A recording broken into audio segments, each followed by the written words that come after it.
Ayurvedic cure for dandruff with neem leaves. Are you tired of dealing with dandruff and an itchy scalp?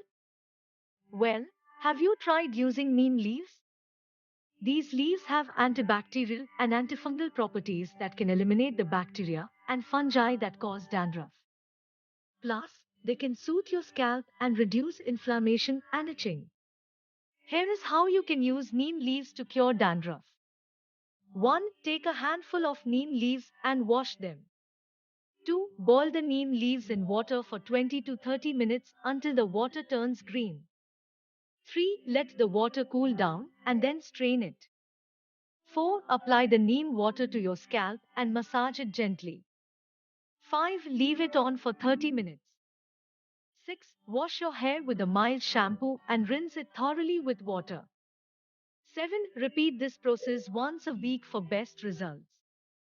Not only do neem leaves help to eliminate dandruff, but they also nourish your hair and promote hair growth.